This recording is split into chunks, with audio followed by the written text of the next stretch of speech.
sekretaris gitu kan. Nah, sebuah organisasi itu punya tujuan sama misi ya. Misi STIS apa? Visinya STIS apa? Nah, ini visi. Visinya BPS juga apa? Gitu kan. Coba teman-teman masih berubah nggak? Pelopor data statistik terpercaya ya, kalau nggak salah ya BPS ya. Nah, itu info-info kayak gitu teman-teman browsing gitu. Kayak tadi perangkat lunak gitu-gitu ya. Jenis-jenisnya apa aja, itu IT ya, nanti kan berkembang ya. Nah, visi Politeknik Statistika STIS menjadi perguruan tinggi berkualitas dan unggul di bidang statistika terapan dan komputasi statistik yang memberikan kontribusi nyata terhadap sistem statistik nasional maupun internasional. Nah, ini proses ya. Prosesnya ada penerimaan mahasiswa baru. Nah, ini yang berperan di mana perencanaan dan keuangan. Ada proses pembelajaran, penelitian, dan pengabdian kepada masyarakat. Ini ada sarana dan prasarana yang diperlukan. Kemudian ini adalah hal-hal yang dibutuhkan untuk mensupport proses ini gitu ya. Ada evaluasi dan penilaian, itu berarti ada kepustakaan. Ada alumni, perlu IT support-nya, misalnya bikin web alumni gitu ya. Nah, pendukung aktivitas organisasi.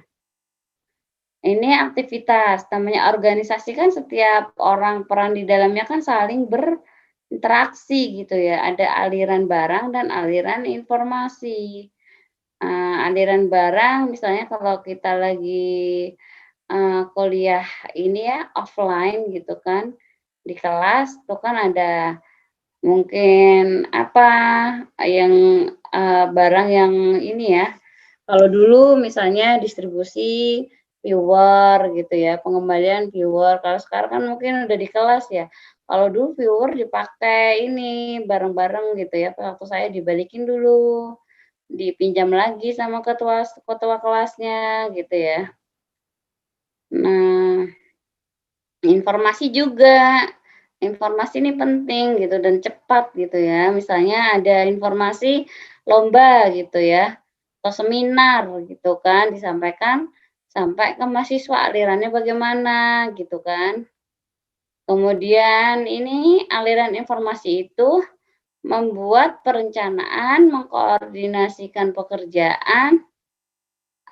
Ini tadi aliran aktivitasnya ada 2, ada aliran barang dan informasi. Kalau aliran informasi itu membuat perencanaan, mengkoordinasi pekerjaan, mengelola aliran barang secara efisien. Kemudian sistem informasi mendapatkan data masukan, mengolah data, dan memproduksi informasi. Kolaborasi. Pekerjaan bersama yang semula harus dikerjakan secara bertatap muka menjadi, virtual gitu ya. Dapat dikerjakan di mana saja, SFH, study from home gitu ya, dan dalam waktu bersamaan, virtual team bareng-bareng gitu ya. Kalau Zoom meeting kalau kita ini kan buat kuliah ya, kalau, teman-teman nanti kerja, urusan kantor, Zoom meeting-nya buat rapat-rapat, membahas pekerjaan kantor gitu. Nah, menjangkau batas geografis, mengenal lebih banyak orang. Seperti ini teman kita tadi dari Papua juga join ya gitu. Nah, ini contohnya yang pakai ini ya, buat virtual ya. Ada Zoom meeting gitu ya. Ini kalau Cisco pakai Webex, ada Zoom meeting gitu ya. Ada Click meeting, macam-macam. Meeting ini ada, teknis saya pernah ikut nih, lupa saya. Ada tuh, meeting itu, macam-macam dia. Sekarang lagi ini booming ya, karena emang dibutuhkan ya. Kalau dulu malah Skype ya. Skype malah sekarang malah kenapa malah nggak ya Skype yang zaman dulu banget 2012 tuh saya udah pakai Skype ya buat video call ya, belum ada WhatsApp itu kan. Belum ada WhatsApp, malah pakai Skype gitu. Sekarang malah Skype nggak ini ya, nggak kedengeran dipakai banyak gitu ya. Sebenarnya kalau perusahaan-perusahaan yang, perusahaan internasional tuh dia bahkan wawancara pakai Skype aja. Ini ada Google Drive ya buat dokumennya, G Suite ya, macam-macam di G Suite nih. Hangout tuh chatting di Google Form. Nah, ini teman-teman mungkin udah familiar ya, Google Sheet gitu-gitu ya. Anak STIS, dicoba ya gitu, jangan takut ya. Kayak Google Sheet bikin nanti sangat dibutuhkan waktu kerja gitu loh. Google Doc bikin biar bisa diedit bareng-bareng, Google Sheet juga biar bisa diedit bareng-bareng. Terus bikin survei atau bikin form gitu kan untuk rekrutmen atau apa, bisa pakai Google Form, kemudian sharing file bisa pakai Google Drive gitu kan. Email udah biasa lah ya. Oke? Tunggu dulu.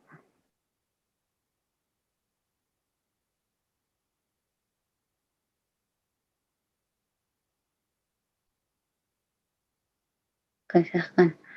Nah, ini ada istilah outsourcing. Outsourcing itu apa? Outsourcing itu perjanjian bisnis jangka panjang, di mana organisasi mengontrak layanan organisasi luar yang memiliki keahlian dalam menyediakan fungsi tertentu. Contohnya? Contohnya itu teman-teman tahu kan kayak, ISS ya, layanan outsourcing yang di STS juga ada katanya buat cleaning service gitu ya. Jadi, itu organisasi yang dikontrak tuh organisasi gitu, perusahaan gitu kan, yang menyediakan jasa gitu. Jasa dia outsource gitu, makanya kita bilang outsource gitu. Jadi kita kontrak dengan organisasi tersebut. Nah, dia menyediakan jasa membersihkan, misalnya cleaning service, membersihkan, memberikan pegawai. Jadi nanti tanggung jawab pegawai-pegawai itu ke perusahaannya dia, bukan ke STIS gitu. Yang harus mengevaluasi hasilnya, me-manage orangnya, juga organisasi luar itu gitu, bukan organisasi kitanya gitu ya, outsource. Ada beda lagi offshoring, shore gitu kan, itu mengontrak layanan yang berlokasi di negara yang berbeda dari organisasi yang memperoleh layanan tersebut.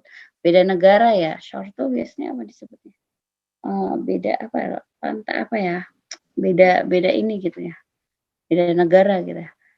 Nah, ini ada masalah downsizing, di dalam organisasi ini ada istilah-istilah di dalam organisasi gitu ya. Downsize namanya, down itu kan turun ya, berarti mengurangi gitu ya. Mengurangi jumlah karyawan untuk menghemat anggaran, atau disebut apa, right sizing. Nah, kualitas produk dan semangat kerja karyawan bisa terganggu. Kayak karena pandemi Covid banyak yang ini ya, organisasi atau perusahaan itu PHK pegawainya ya, pengangguran tinggi jadinya kan, downsizing. Ini inovasi. Inovasi itu menerapkan ide-ide baru pada produk, proses, dan aktivitas organisasi yang dapat meningkatkan nilai organisasi. Inovasi berkelanjutan atau sustaining innovation, yaitu menghasilkan peningkatan pada produk, layanan, dan operasional. Sustainable Development Goal, SDGs. Nah, teman-teman harus tahu juga itu ya istilah SDGs gitu-gitu kan. Jadi ini berkelanjutan. Inovasi yang mengganggu, disruptive innovation, inovasi yang menciptakan pasar baru, mengganggu atau merusak pasar yang sudah ada, dan pada akhirnya menggantikan teknologi terdahulu. Dulu banget mungkin kayak Indomart, Alfamart yang orang beli sendiri gitu ya. Mengambil barang, bawa ke kasir tuh masih, sesuatu yang ini gitu ya, wow gitu ya, sekarang udah biasa. Kalau dulu kan, namanya tradisional, pembeli ngebeli barang ya diambilin sama penjualnya gitu ya. Nah, sekarang udah ada online shop juga ya. Udah nggak perlu apa, nggak perlu termasuk inovasi itu, Gojek tuh juga luar biasa itu Gojek tuh, inovasi itu ya. Kita dulu, orang sekarang apa ya, teknologi digunakan, untuk mengotomatisasi ya gitu ya. Dulu kita mau cari ojek harus jalan kaki dulu gitu kan. Nah, jalannya aja kita harus hafal juga mau ke mana buat nunjukin. Nah, sekarang Gojek udah ada map, udah kita kadang nggak tahu tempatnya, langsung diantar aja ke sana gitu ya. Kemudian GoFood gitu ya. GoFood kita nggak perlu antri-antri ke restoran di sana gitu kan. Pakai GoFood, tinggal pesan aja, langsung Gojek yang iniin gitu, misalnya saya di kantor, anak saya di rumah belum makan gitu kan, nggak perlu pulang gitu ya, pesan GoFood diantar ke rumah gitu kan. Nah, itu teknologi ya, menggantikan yang kayak tadi online shop itu akhirnya dampaknya ke mana? Dampaknya di pasar-pasar tradisional gitu bisa sepi ya toko-toko itu, toko-toko yang ada fisiknya. Nah, itu saya lihat yang banyak yang sepi gitu ya. Orang seringnya di online shop lihat-lihat barang, membandingkan barang dengan, penjual satu dengan penjual lainnya, mana yang lebih banyak gitu kan, mana yang lebih banyak dibeli orang, dikasih rating paling tinggi, oh berarti barangnya bagus gitu kan. Jadi ada unsur trust nanti ya, percaya gitu kan. Kalau kita datang ke sana, pertama kita nggak tahu gitu kan, kalau dulu ya, nggak tahu harga ini normalnya berapa sih gitu ya. Harganya yang harusnya cuma 100.000 dijual 500.000 gitu ya. Karena kita nggak bisa membandingkan dengan toko yang lain, kecuali kita jalan kaki tempat lain juga gitu kan. Eee, bisa jauh, nggak satu lokasi gitu ya, baru tuh kita tahu bahwa, oh iya ternyata harga normal tuh harus segini gitu, berarti kurang efisien ya yang seperti itu.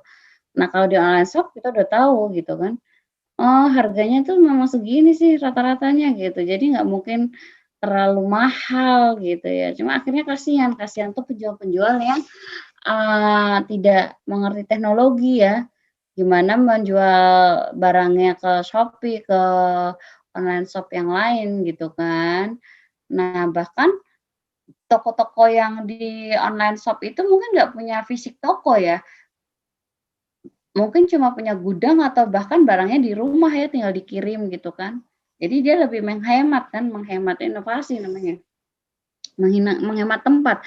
Coba kalau kayak toko di pinggir jalan, ruko itu mau nyewa aja setahun tuh berapa puluh juta, berapa ratus juta gitu ya.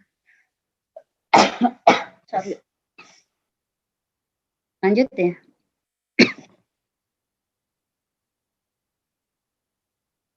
Ini ada implementasi sistem informasi. Nah, ini contoh proses bisnis yang ada di STIS ya. Itu ada istilah proses bisnis, bisnis proses ya kalau bahasa Inggrisnya. Itu apa? Itu adalah suatu kumpulan aktivitas atau pekerjaan terstruktur yang saling terkait untuk menyelesaikan atau menghasilkan sesuatu. Lama-kelamaan membentuk budaya organisasi. Namanya budaya itu kan dibentuk dalam jangka panjang ya, nggak dalam sehari 2 hari gitu ya. Nah, ini contoh salah satu proses bisnis itu adalah penerimaan mahasiswa baru. Teman-teman kan baru kelas 1 ya, berarti ini adalah proses yang dilakukan STIS kemarin gitu, waktu memproses seleksi teman-teman ini gitu. Ini apa? ESC-ASN. Nah, ini pendaftaran ya, teman-teman lebih paham nih mungkin. Nah, ini yang tersentral itu ya, yang BKN itu ya kayaknya ya. Kemudian cetak buktinya gitu kan, kemudian baru masuk ke portal SPMB-STIS gitu. Kemudian bayar uang pendaftaran, kemudian baru dicetak KTP UN. Nah, ini satu proses bisnis. Apa nih, saya chat. Ya silahkan yang mau ke belakang. Kemudian ada proses bisnis perkuliahan jarak jauh seperti ini. Pertama apa nih? Teman-teman buka Sipadu ya. Google Classroom ya, Google Classroom. Di Google Classroom ada bisa melihat video, kalau ada yang ngasih video ya, atau link video, link YouTube gitu ya. Kemudian materi PPT, kemudian teman-teman menulis responsi gitu. Kemudian di-upload ke Classroom lagi. Kemudian sekarang adalah gitu Zoom meeting gitu, pakai Zoom gitu ya.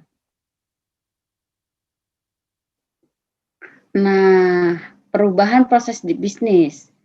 Perubahan proses bisnis itu perbaikannya terus-menerus, continuous improvement. Terus mencari cara untuk meningkatkan proses bisnis. Nah, rekayasa ulang proses bisnis itu, bisnis proses re-engineering, mendesain ulang secara besar-besaran proses bisnis bahkan struktur organisasi untuk mencapai suatu terobosan. Ini contohnya di STIS PMB offline menjadi PMB online. Kemudian kuliah offline menjadi kuliah online gitu, gara-gara COVID ya.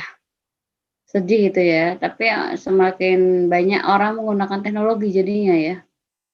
Dari bisnisnya tadi penjualan barang gitu kan, sangat maju sekali ya. Nah ini, contohnya lagi di mana? BPS saat ini. BPS saat ini mungkin bisnis prosesnya nggak berubah ya, cuma hanya mengubah, ini aja sih jabatan ya, jabatan eselon 3, 4 dihilangkan gitu ya, untuk di BPS pusat sama BPS provinsi gitu ya, di kabupaten masih ada eselon 3 kepalanya yang menguasai wilayah itu masih ada gitu. Nah yang di BPS, di STIS juga, apa namanya, tapi bukan proses bisnisnya, bukan ini ya proses bisnisnya, ini saya cerita yang lain ya. Proses bisnisnya sama, mungkin nanti ke arah, cara kerjanya pakai tim-tim antar unit kerja gitu, di dalam misalnya ada tim-tim gitu kan, tim project gitu kan, udah nggak di dalam satu fokus ke satu misalnya subdirektorat tertentu gitu kan, atau seksi tertentu gitu ya, maksudnya nanti melebur gitu ya, tapi pelan kan namanya perubahan nggak bisa cepet gitu ya. Jadi yang eselon 3 dan 4 berubah menjadi fungsional, awalnya kan ada struktural gitu, teman-teman juga istilah-istilah ini harus paham ya. Saya juga dulu pahamnya baru pas kerja gitu ya. Nah nanti, ada namanya pejabat jabatan struktural, ada namanya jabatan fungsional. Jabatan struktural itu, nanti yang ada eselon-eselonnya itu gitu. Yang fungsional, misalnya fungsional terampil, fungsional ahli, ada kalau di BPS ada statistik, ada fungsional statistik, ada fungsional pranata komputer. Nah teman-teman nanti pas kerja, mungkin bisa langsung bisa memilih dan, ini ya me-list gitu, me-list kerjaan-kerjaan apa, kemudian nanti bisa dihitung kredit poinnya untuk naik naik, golongan gitu ya, naik golongan, naik pangkat gitu kan ada jenjang-jenjangnya ya. Ini adalah penerimaan pengguna. Nah, penerimaan pengguna jika ada perubahan ya, ini ada inovator tuh di penerimaannya tuh 2,5%. Diffusion of Innovation Theory, penerimaan inovasi. Ini oleh Everett M. Rogers. Kemudian early adopters. Nah, ada early majority, ada late majority, ada laggards ya. Laggards. Nah, inovators ini yang membuat inovasi ya, itu mungkin dari populasi 2,5%. Kemudian diadopsi oleh sekitar 13,5% dari populasi. Kemudian bertambahlah menjadi 34% populasi. Kan gini, misalnya ada teknologi baru, kan nggak semua orang langsung gitu ya bisa adaptasi gitu ya, kan orang mencoba itu kan kadang kalau nggak penting banget, nggak kepepet gitu kan nggak menggunakan ya, kayak coba Zoom meeting gitu ya. Mungkin yang udah sepuh-sepuh gitu kan mungkin kalau nggak karena dipaksa karena pas pandemi ini mungkin juga nggak akan menggunakan, kalau bisa milih offline ya akan offline gitu ya. Nah itu tuh yang misalnya yang ada yang late majority-nya juga gitu, yang terlambat gitu menggunakan inovasi tersebut gitu ya. Nah, ada yang malah, laggards itu apa? Tunggu saya cari laggards. Ada yang tahu nggak laggards apa?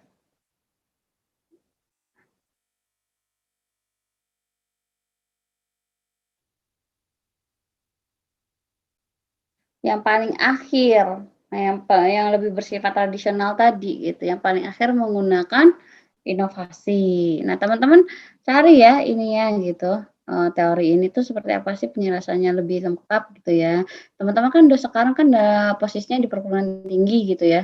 Nah itu harus lebih banyak membaca lagi gitu, kalau kita pengajar tuh hanya menyampaikan misalnya cuma sekilas apa ya, pengantar gitu ya, teman-teman perdalam lagi gitu ya, kayak soal-soal saya tadi emang agak-agak dalam juga meski meski ya enggak 90% tuh dari slide gitu ya, kayak paling perangkat lunak gitu kan. Nah itu yang agak dalam ya macam-macamnya. Nah ini contohnya, ini ada lagi, penerimaan pengguna. Nah kan, teknologi misalnya. Jadi BPS itu mungkin saya udah cerita ya, kan menggunakan kuesioner dulu dengan paper gitu misalnya kan paper base, sekarang juga masih digunakan beberapa ya. Jadi ada paper base,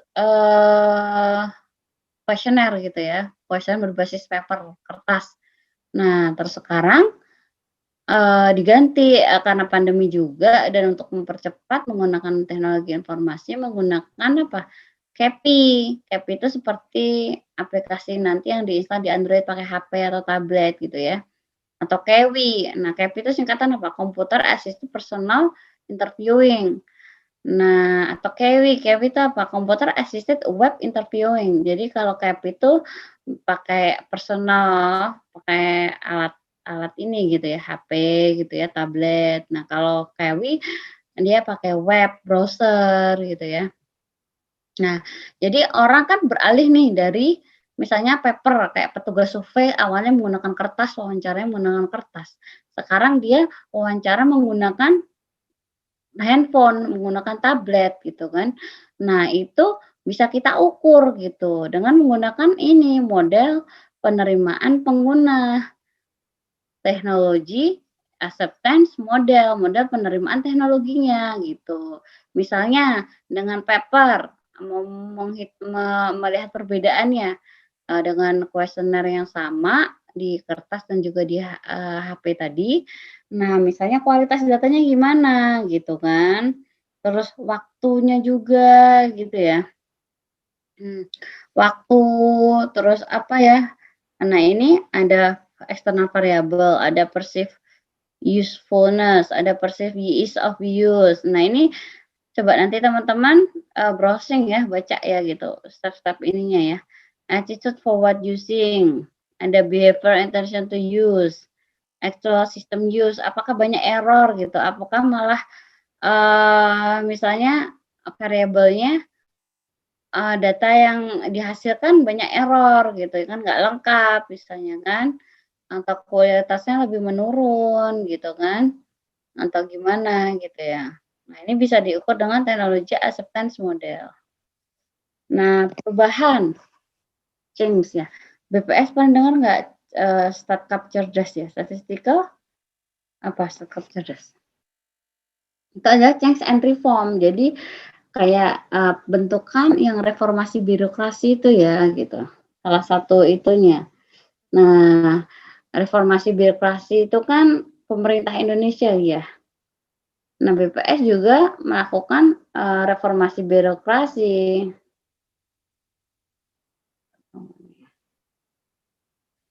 Statkep, nah Statkap cerdas, nah BPS.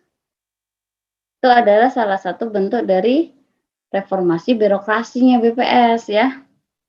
Nah, itu kan berubah tuh, namanya reform kan berubah, melakukan reformasi gitu ya.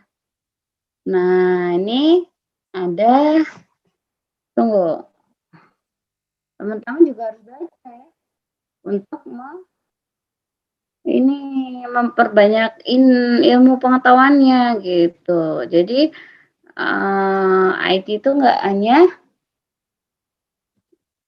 komputer aja nggunain Office gitu ya, ngetik aja gitu ya. Nih coba saya kirim ya. Nih ada link RBBPS ya. Nah, ini saya taruh di chat ya.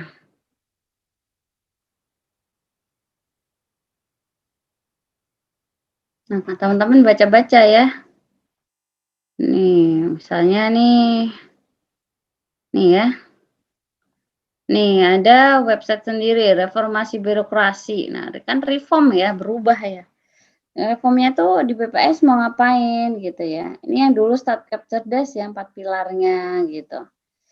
Mau ke pengelolaan, nah teknologi informasi dan komunikasi ini juga di-reform gitu. Makanya banyak banget ya. Udah, jadi programmer tuh sangat dibutuhkan di BPS pusat gitu ya. Ada kualitas data statistik atau manajemen SDM, nih salah satunya perubahan, 9 area perubahan BPS gitu kan. Penataan organisasi, penguatan organisasi, penataan peraturan undang-undangan ini masuk ke pengelolaan lembaga. Kalau di bidang teknologi informasi dan komunikasi apa gitu, itu ini penataan tata laksana, jaminan kualitas TIK, statistik TIK. TIK itu teknologi informasi dan komunikasi ya.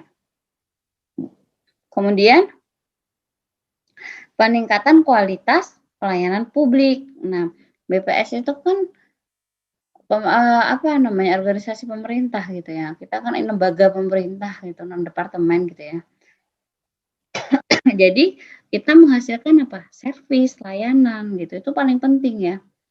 Nah, yang kemarin saya cerita tentang ini ya, apa ya, layanan statistik ya, di PST gitu kan, Pusat Pelayanan Statistik Terpadu, PST gitu ya. Kalau di ini, dia dekat dengan di mana, di perpustakaan gitu ya. Itu adalah output kita malah di situ gitu, service kita gitu ya. Kalau keuangan, perpajakan, dia melayani ini, pemasukan pajak, orang bayar pajak. Nah, dia servisnya di situ. Kalau imigrasi, servisnya apa? Pembuatan paspor gitu ya, layanannya kan, pembuatan paspor gitu, imigrasi. Kalau Samsat, kan pemerintah semua tuh ya, layanannya apa? Yaitu salah satunya perpanjangan pajak, balik nama, gitu-gitu kan. Kalau BPN ya ini sertifikat tanah gitu ya. Ya ada yang tanya? Nah jadi namanya berubah itu ini Lewin change model perubahan Lewin. Nah ini awalnya kan seperti batu es ya gitu. Dia unfreeze dulu, mencair, kemudian berubah bentuk, kemudian refreeze lagi. Awalnya apa? Awalnya kotak, berubah menjadi bulat ya, tengahnya gitu ya. Ini ilustrasi aja. Nah, berubah tuh seperti itu. Nah, pasti kan ini. Nah, proses penyesuaian dari perubahan tadi. Nah, reformasi birokrasi. Nah, kalau di pemerintah reformasi birokrasi ya. Nah, ini ada Levitt Diamond. Nah, ada 4 komponen ya. Di tengah-tengah ada apa? Information system. Ada hardware, software, dan network jaringan tadi. Nah, di sini ada people yang tadi masih masuk juga ya di komponen sistem informasi ya. Ada attitude, behavior, skill, reward system gitu. Kemudian perilaku ya. People tuh kan dia menyangkut di attitude tuh perilaku. Behavior, kebiasaan, skill, kemampuan ya. Kemudian sistem reward gitu. Ke orang-orang yang misalnya mematuhi perubahan atau ini, nah dikasih reward atau apa gitu ya. Kemudian ada tugas task ya, ada workflow, alur kerja gitu, ada tools, alat-alat yang digunakan ya. Ada standar, standar tuh ya standar gitu, standar misalnya standar operasi kerja, OP gitu ya. Kemudian ada measures, ukuran. Yang di sini ada structure. Ada role itu peran, ada tanggung jawab. Role misalnya role-nya sebagai apa gitu. Misalnya jadi ketua gitu kan, atau direktur. Tanggung jawabnya apa gitu ya. Ya mengatur tentang kegiatan yang di bawahnya. Kemudian authority, dia juga punya kewenangan, nggak cuma tanggung jawab, kewenangannya bisa ngapain gitu kan. Nah ini ada Lewin force field analysis. Nah, Lewin force field analysis. Jadi analisis apa? Force. Nah, ini ada restraining force, ada driving force. Ini terhadap perubahan gitu ya. Nah, restrain. Restrain itu apa? Restrain itu yang seperti menghambat ya. Oh, ya.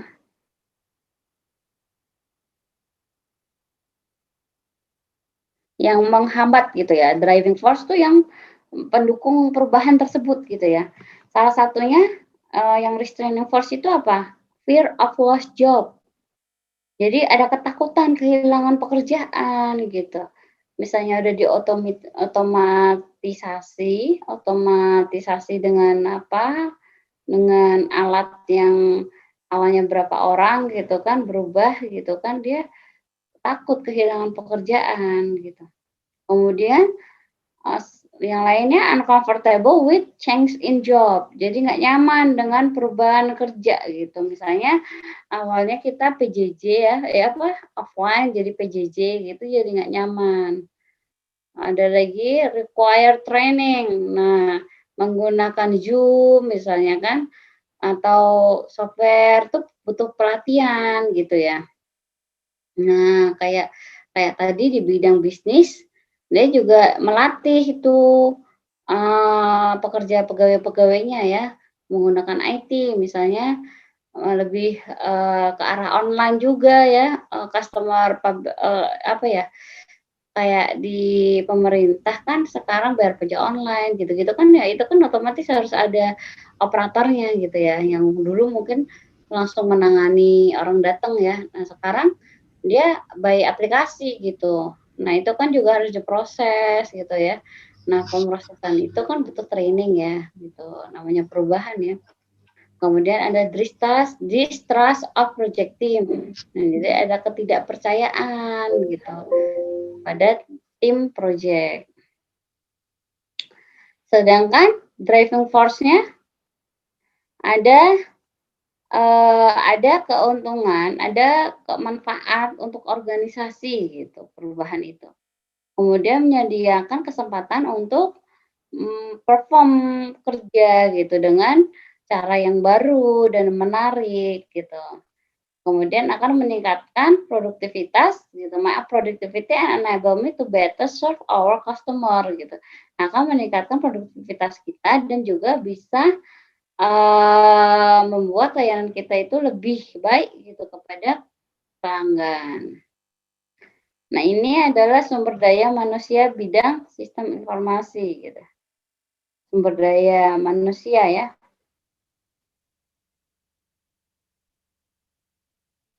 Dapat bekerja di lingkungan yang dinamis dan bergerak cepat gitu. Teman-teman nanti kan ini D3 ya di kabupaten kota kan nanti ya.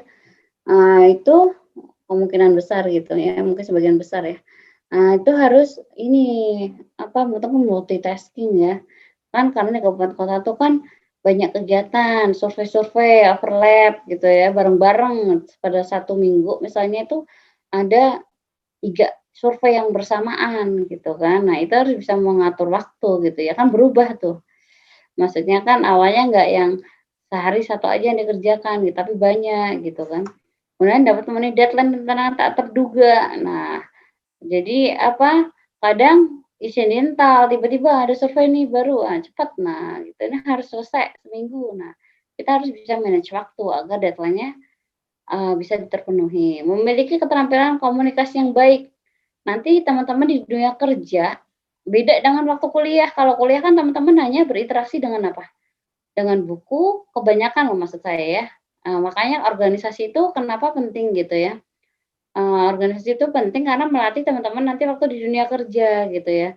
Karena untuk berkoordinasi, berkomunikasi gitu dengan orang, gimana, saling apa ya, menyerahkan tanggung jawab kita ke orang lain misalnya dan kita menerima juga tanggung jawab dari orang lain gitu kan. Nah, ini memerlukan keterampilan komunikasi yang baik gitu. Nanti ke atasan, ke sesama teman gitu kan. Kita harus bisa komunikasi yang baik, memiliki keterampilan analisis dan pengambilan keputusan yang baik, memiliki keterampilan bekerja dalam tim gitu. Misalnya nanti, teman-teman ada masuk ke salah satu seksi misalnya kan itu tim ya. Nah ini timnya ini temannya lagi sibuk ini gitu misalnya yang lain, nah bisa nggak teman yang lain tuh membantu gitu kan ya. Nah itu bekerja dalam tim ya. Dan tidak menghambat gitu. Misalnya bikin publikasi nanti ya di waktu di, BPS. Nah, itu datanya misalnya dari seksi lain juga gitu kan. Nah, itu kan kalau secara tim dia harus menyerahkan hasilnya dia gitu ya. Nah, kalau misalnya dia nggak nyerahin ya akan terhambat kerjaan tim itu gitu ya.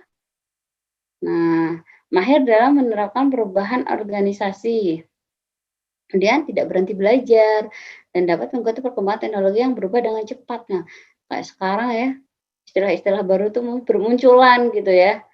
Nah, itu teman-teman harus mengikuti gitu, jangan ibaratnya gatek gitu ya, menggunakan teknologi, takut gitu ya. Intinya dicoba sih, nggak akan meledak pun kan aplikasi dipakai ya. Paling error atau salah, nggak bisa jalan. Nah, itu tinggal diulang aja. Kan sekarang ada YouTube ya.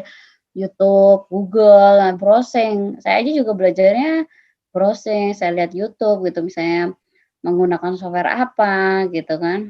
Mmm, dulu saya kuliah mungkin RStudio tuh belum ada gitu ya, belum diajarkan, kemudian apalagi Python itu bahasa baru waktu saya dulu belum ada juga gitu ya.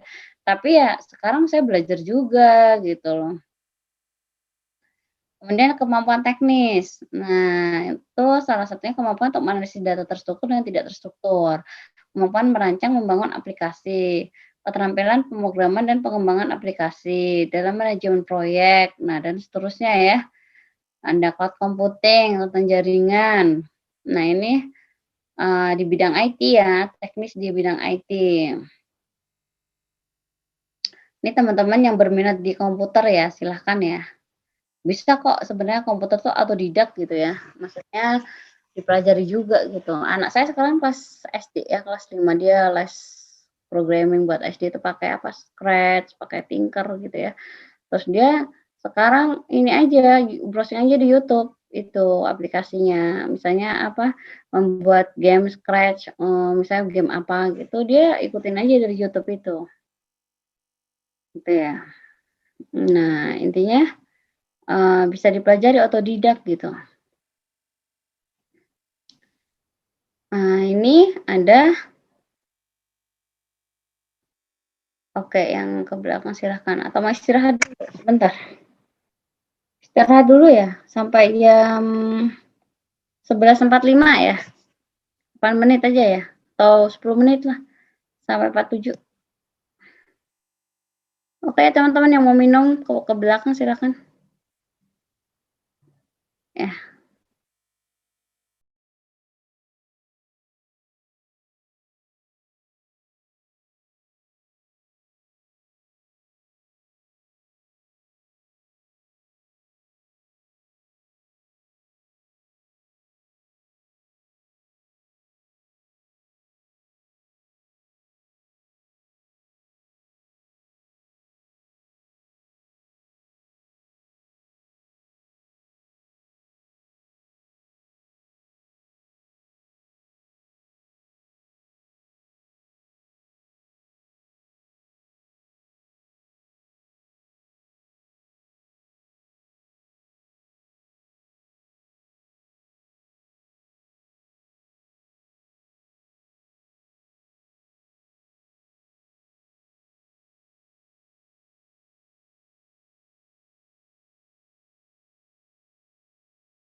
di dalam apa, sistem informasi atau teknologi informasi ya, ada CIO, ada Chief Information Officer. Nah, ini kalau di pendidikan ada Master CIO ya, MCO. Nah, ini ada beasiswa, teman-teman nanti bisa banyak tuh beasiswa ya, yang tertarik ke IT misalnya dari Depkominfo ya, Kominfo selain dari BPS, jelas lah BPS banyak ya, ada gitu. Kemudian ada Kominfo tuh ada dia MCO nih dia, dulu sekarang nggak tahu ya, kadang kan berubah kebijakan tiap tahun. Kemudian peran yang lain tuh ada Vice President of Information System. Kemudian ada manajernya, ada Chief Technology Officer, kemudian ada Data Center Manager, Manager Data Center, ada Information System Security Analyst, ada System Analyst, ada Software Developer, macam-macam ya. Ada programmer, pembuat program, software developer, pengembang perangkat lunak gitu ya. Ada web developer, pengembang apa website gitu ya. Ada DBA. DBA ini database admin person yang membuat apa?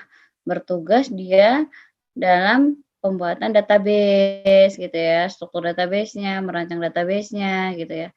Kemudian ada LAN administrator juga jika ada masalah dengan jaringan. Nah, ini ada di BPS itu juga ada ya di SIS ya, JKD ya, jaringan.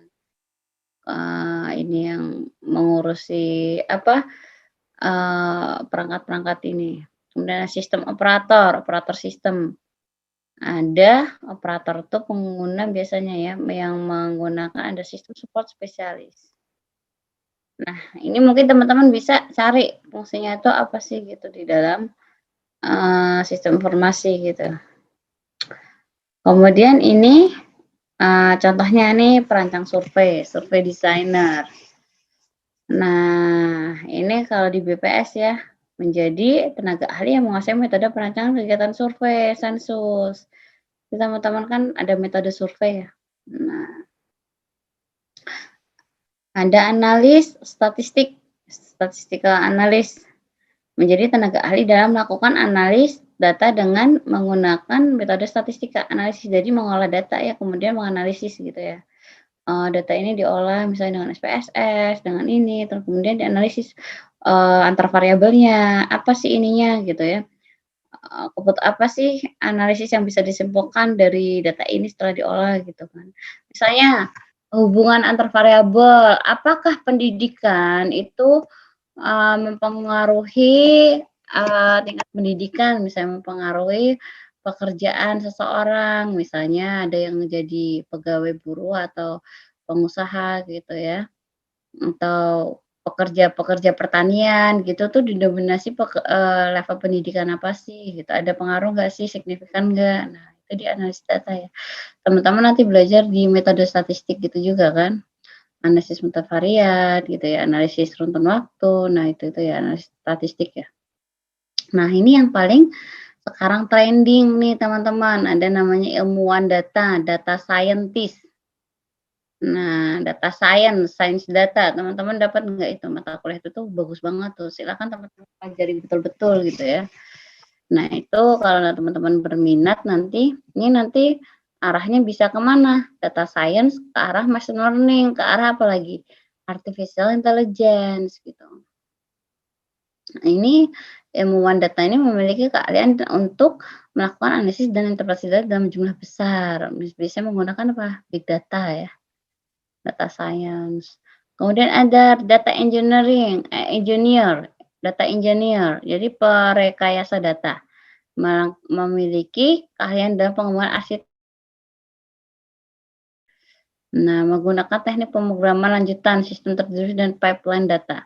Dia lebih canggih ya, kalau database tuh biasanya kan di lokal gitu ya. Nah, mungkin ini ada perekayasa data engineer yang berskala besar misalnya yang gede gitu kayak Facebook gitu kan butuh ya dia.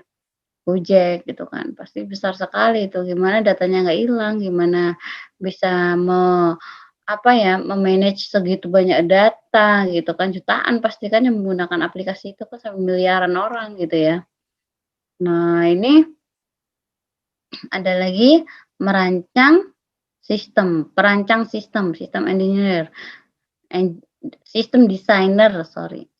Perancang sistem itu sistem designer, menjadi tenaga ahli yang menguasai metode perancangan implementasi sistem informasi dan jaringan komunikasi data. Nah, oke, selesai ya? Mudah kan ya? Ada pertanyaan nggak?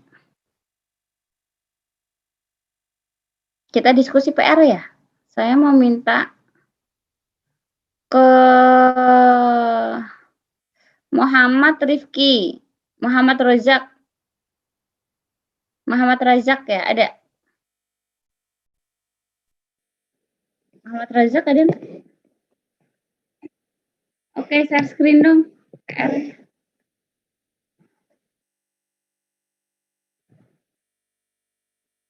Kita bahas bareng-bareng aja diskusi.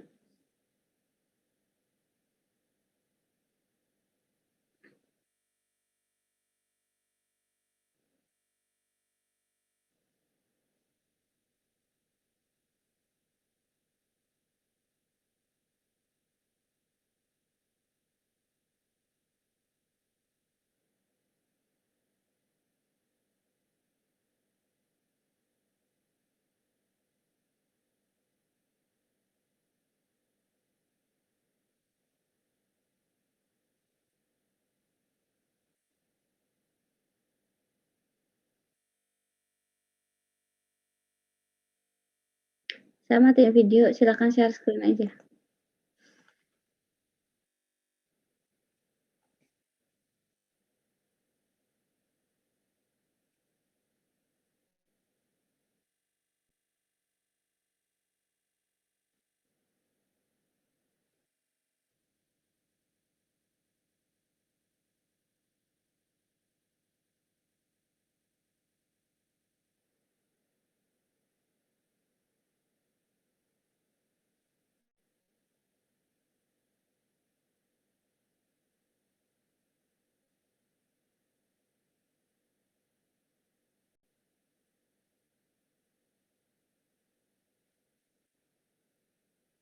Kenapa nggak bisa?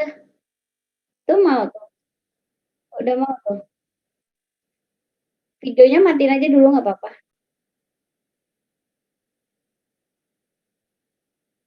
Ah, tuh udah bisa. Oke, silakan dijelasin Mas. Nanti temennya tolong komentar ya. Ada yang mau saya suruh komentar itu Rangga Kodavi ya. Nanti komentarin ya, kita diskusi.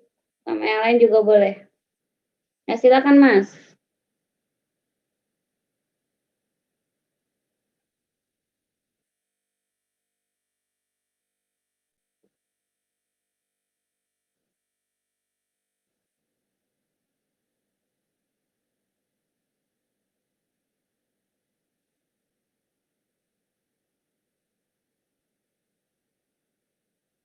Hmm,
Oke, terima kasih. Teman yang saya tunjuk tadi ada ini enggak? Saya nanya apa aja gitu, Kak, Bu? Enggak jelas? Apakah kedengaran, Bu, suara saya, Bu? Saya sendiri yang enggak jelas atau gimana ya? Halo?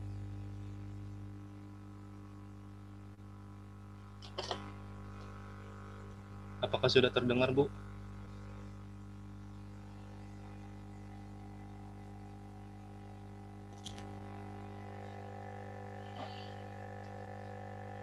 Di saya Rangga jelas, Bu. Oh. Tunggu dulu, saya pakai itu deh. Pakai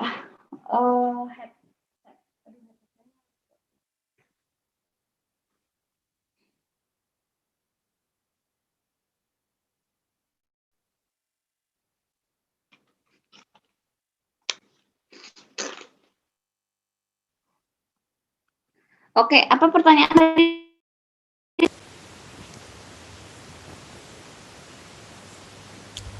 Saya nanya Internet of Things saja, Bu.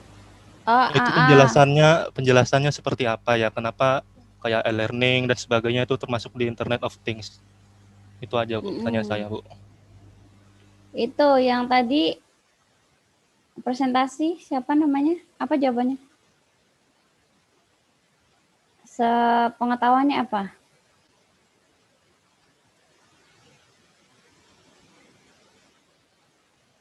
Halo.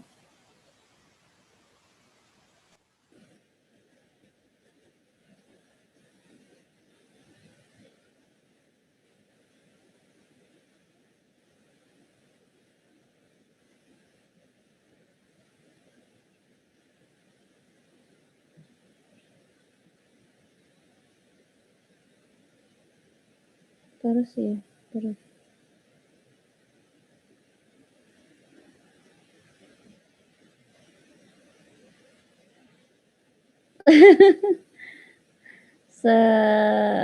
Internet of Things.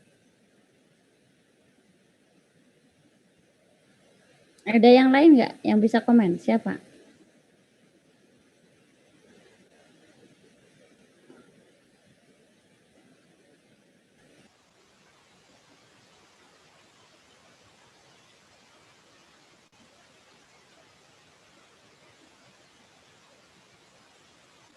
Ada temennya yang lain? Ada yang Ini bisa jawab Rangga. Iya? Menjawab pertanyaan Rangga yang Internet of Things tadi, Kak, Bu. Boleh, silakan. Itu. Iya. Jadi sesuai yang Ibu Erna jelaskan minggu lalu, kalau misalnya Internet of Things itu adalah segala sesuatu yang sudah otomatis bekerja di internet.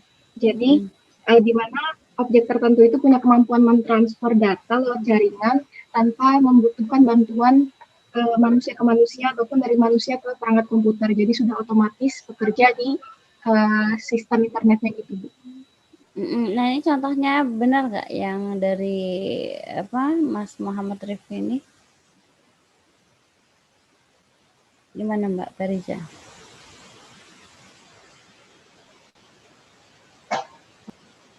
Kalau saya agak sedikit berbeda sama Rifki, tapi menurut saya yang punya Rifki ini juga benar, Bu. Tapi kalau saya itu kalau jawaban saya itu ada di bidang kesehatan apa, bidang energi, transportasi, sama lingkungan gitu, Bu. Iya. Jadi kalau ini ya, Internet of Things itu sebenarnya ya itu tadi, itu dia tuh apa ya, yang benar tadi itu apa?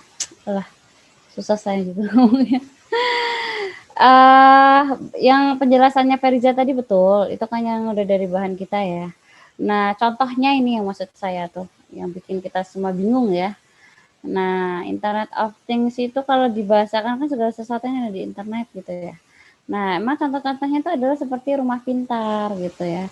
Semuanya, coba kalau teman-teman lihat film, kalau saya suka nonton film FBI gitu-gitu ya, di Fox gitu ya.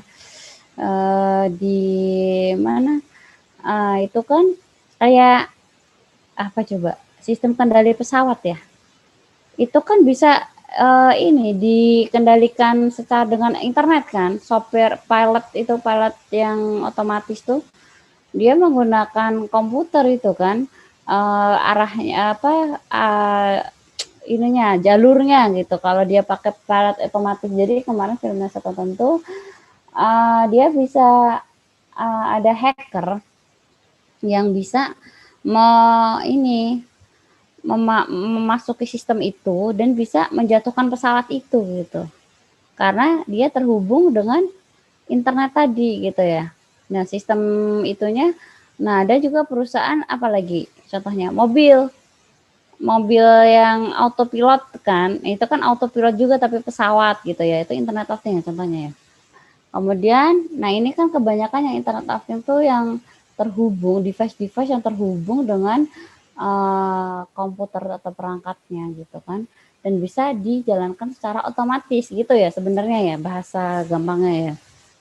Nah, dan dihubungkan dan secara otomatis gitu.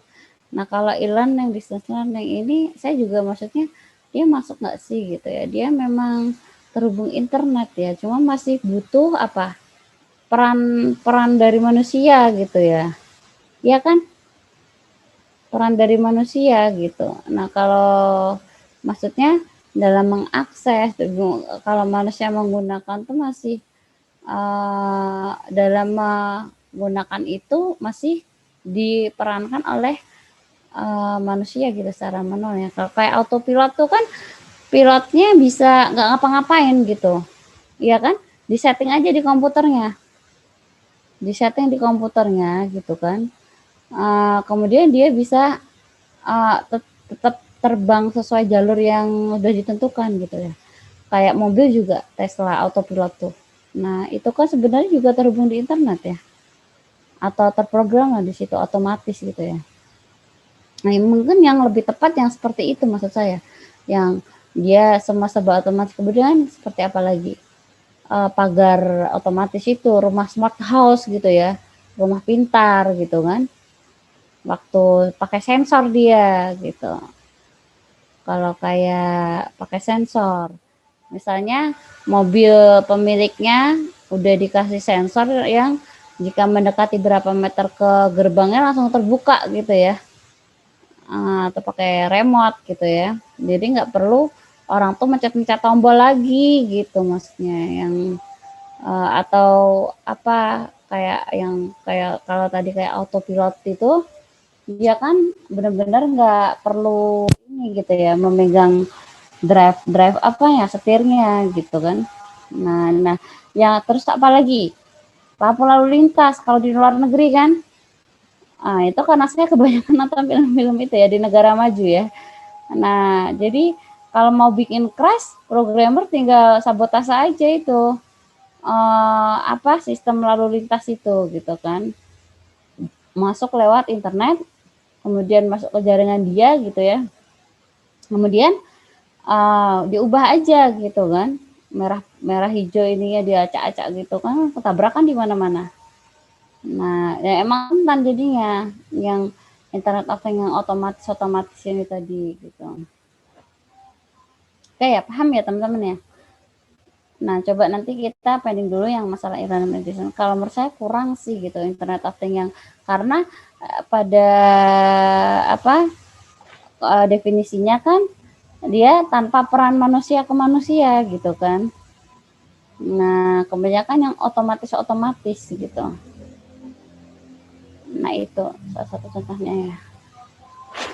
Oke, yang ini kemudian saya mau komentar tentang cybercrime. Nah, ini coba ke bawah. Nah, ini teman-teman coba deh ada.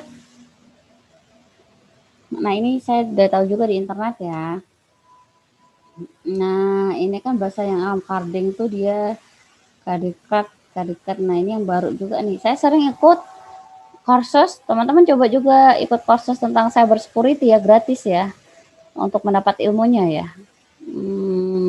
Ada di Indo apa ya dulu, itu warkopnya BPS tuh, tunggu dulu, apa namanya ya? Ada banyak kursus online teman-teman ya, di Udemy ada apa. Nah itu teman-teman bisa memperbanyak ini, apa namanya, istilah-istilah gitu ya, yang berkaitan dengan teknologi. Nah ini ada teman-teman juga hati-hati dengan namanya nanti ada selain ini ya, saya disebutin sama siapa nih, Razak nih, ada ransomware, WannaCry gitu. Ada nggak di sini? Ransomware masuk mana? Kan virus aja bingung kan akhirnya masukin di mana nih di sini? Di mana Razak? Itu cybercrime juga ya.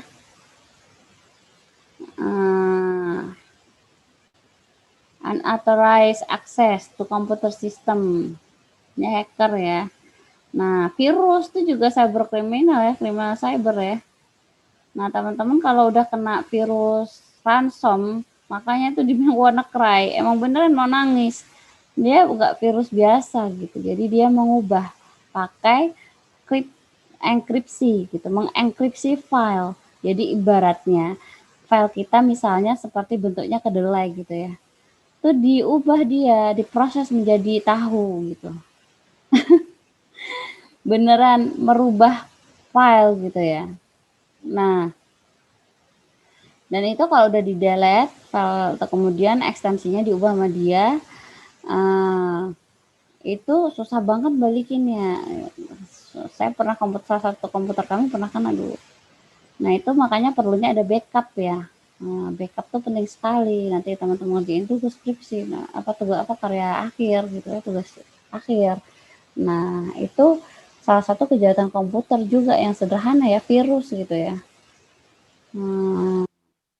Virus. Nah ada yang bilang kan kita tadi belajar tentang operating system ya, perangkat lunak sistem gitu ya. Nah itu kan ada Windows, ada Linux, Ubuntu gitu ya. Nah kebanyakan virus itu adalah pada aplikasi-aplikasi yang menggunakan OS Windows gitu, karena emang banyak digunakan orang ya. Nah di Linux, di Mac OS, Mac operating system Apple gitu kan, Apple laptop Apple gitu kan, atau Linux, Ubuntu itu cenderung aman malah. Kenapa? Pembuat virusnya tuh mungkin nggak ada gitu ya. Virus itu kan juga dibuat dengan programming gitu ya. Nah orang mungkin entahlah kecenderungannya kenapa gitu ya, karena Windows berbayar mahal gitu kan mungkin kan, nggak tahu juga ya, mungkin ada aliran-aliran yang ingin buat virus ini gitu ya. Nah jadi itu, jika kalau mau aman bisa belajar menggunakan, yang free gitu atau pakai Apple gitu. Masalah ini saya dulu ada ya ikut kursus cyber security ya, di Warkop, BPS tuh ada loh, tapi saya mau buat pegawai BPS aja ya. Dia Indo apa ya dulu ya, ininya, itu bagus banget dia, ininya, kuliah yang disampaikan gitu ya. Tapi kan teman-teman nanti belajar keamanan komputer juga kan, sudah dapat di situ. Oke, ini jadi macam-macam ya. Oh, ini benar gitu, ini benar yang punya siapa, Razaknya benar gitu, mungkin kayak virus belum masuk gitu ya. Oke, yang saya sangat suka, ya coba ke bawah lagi. Nah ini betul, teman-teman harus mulai tahu website-nya BPS gitu, nggak cuma BPS.id ya, Virusa. Nah semua survei BPS tuh ada di Virusa ini. Pelajari teman-temannya. Jadi teman-teman udah punya bekal tuh. Waktu nanti kerja udah punya bekal informasi pengetahuan tentang survei-survei yang sudah atau sedang dilaksanakan BPS. Ini ada yang bertahun-tahun, ada yang jangka panjang panel gitu ya. Jadi udah kaya pengetahuan teman-teman nanti. Ini benar nih Simdasi. Ini Simdasi itu apa namanya? Dia buat kan output salah satu bentuk produk kita itu adalah statistik Indonesia itu ya yang paling mungkin terkenal gitu ya. Kalau di daerah-daerah dalam angka gitu yang digunakan oleh public sektor, oleh instansi, oleh bahkan swasta gitu ya. Nah, itu adalah produk kita. Nah, ada kelemahannya teman-teman. Ini kan kebanyakan data dari instansi lain gitu, di mana pencatatan mereka, pengumpulan datanya tuh masih validasinya masih kurang gitu. Kadang jumlah ke bawah aja gitu. Misalnya jenis-jenis tanaman, tanaman A, B, C, D gitu kan jumlahnya ada di sel. Sum aja ke bawah itu salah gitu, nggak sesuai. Nah, itu untuk satu daerah. Kalau dikompilasi untuk satu kabupaten, untuk satu provinsi gimana? Ya kan? Nah, makanya perlu banget ini sistem manajemen statistik dengan pakai Simdasi ini. Nah, oke, yang sistem informasi geografis, ini biasa pakai ini ya, pakai QGIS ya, yang murah. Mungkin teman-teman nanti juga belajar mungkin. QGIS bisa nanti ya dipelajari lebih banyak nanti. Ini Silastik, ini layanan statistik. Ada lagi satu lagi Romantik ya. Nah, Romantik itu apa? Rekomendasi statistik. Nah, jika ada pihak-pihak yang ingin melaksanakan survei bisa mendapatkan rekomendasi dari BPS gitu. Misalnya kayak perencanaan surveinya, sampelnya gitu kan. Nah, halo, masih ada kan? Oke, ke bawah. Udah ada lagi nggak? Baik deh. Terima kasih Rachel, bisa di stop share. Oke, teman-teman udah 12.14 ya. Jangan lupa ya. Jangan lupa ini digabungin dengan responsi, di-upload. Jangan telat ke Classroom. Udah saya akhiri aja pertemuan kita kali ini. Terima kasih banyak ya, tetap semangat belajar tambah ilmunya.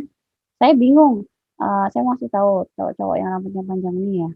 Kan sekarang lagi COVID, kalau ke barber kan mungkin rentan ya, gimana lah caranya bingung ya.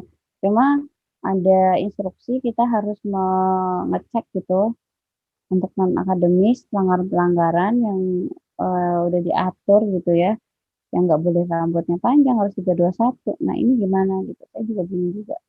Kalaupun dipotong ya hati-hati tetap dengan protokol kesehatan gitu ya. Kalau enggak pakai dicukur sendiri gitu, beli itu cukur rambut tuh. Kalau nggak cuma 200 atau berapa ratus ribu itu. Kalau untuk lebih aman ya, sama nggak boleh berkumis gitu-gitu ya. Saya ingetin teman-teman aja. Oke deh, saya tutup kuliah kita hari ini.